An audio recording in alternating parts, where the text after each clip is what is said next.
কত টাকার মালিক, কত কোটি টাকার মালিক। আল্লাহ পাক যে তোমার শরীরে একটা ছোট্ট ঘামাচি ফুসফুসের মতো ব্যাধি দেয়, ও ব্যাধি আর সারবে না। তোমার কোটি কোটি টাকার সম্পত্তি চলে যাবে, তুমিও দুনিয়া থেকে চলে যাবে, বাঁচতে পারবে না। তার দয়া যদি না হয় রেহাই নেই,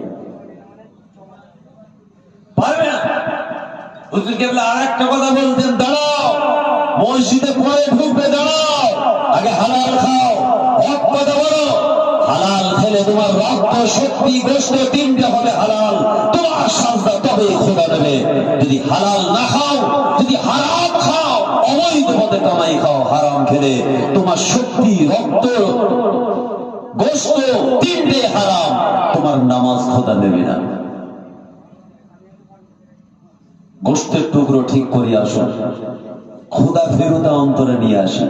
ইন্না আকরামাকুম ইনদাল্লাহি আতকাকুম, কোরআন বলছে যাদের মধ্যে খোদা ফেরত আছে, পরহেজগারি আছে, তারা আল্লাহর কাছে প্রিয়।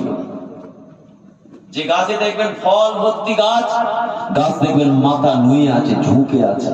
গাছ ভর্তি আম, দেখবেন গাছটা ঝুঁকে আছে। আর যে গাছে আম নেই, কিচ্ছু নেই, মোহর আসেনি, বাপ রে বাপ, মাথা উঁচু করে দাঁড়িয়ে আছে।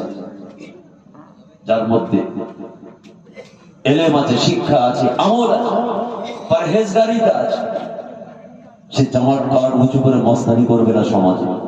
তার মধ্যে ভদ্রতা, নম্রতা, খোদাভীরতা, নবীর সুন্নাত মোতাবেক চলবে, শরিয়ত মোতাবেক চলবে। বাপ মার সঙ্গে, স্ত্রীর সঙ্গে, স্বামীর সঙ্গে, প্রতিবেশীর সঙ্গে তার মুআমেলা, ব্যবহারটা ভালো হবে। অহংকার, রিয়া, তাকাব্বুরি, বাড়াই তার মধ্যে থাকবে না। নবী সুলাইমান নাম শুনেছেন? আমাদের সুলাইমান নবীর নাম শুনেছেন আপনারা? কেউ শোনেননি? সবাই শুনেছেন।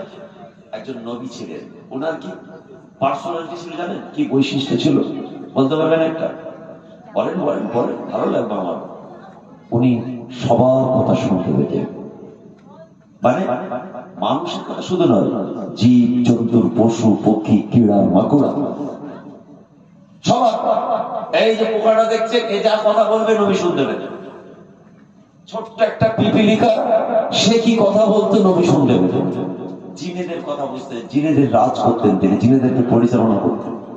শুধু তাই নাই, হাওয়াকে বলতে দাঁড়িয়ে যা, দাঁড়িয়ে যেত। এই হাওয়াকে ইশারায় করে কাজ করতেন। দেখতে সুশ্রী সুন্দর ছিলেন, চমকদার চেহারা ছিল নবী। শুধু তাই নয়, বিশাল শক্তিশালী ছিলেন। তিনি ছিলেন একজন খোদার প্রেরিত সম্মানীয় রাসূল নবী। চেয়ারে বসা মানুষ, গদিতে বসা মানুষ, সমাজ পরিচালনা করেছে। একদিন হুজুরের দরবারে, নবীর দরবারে একটা মেহমান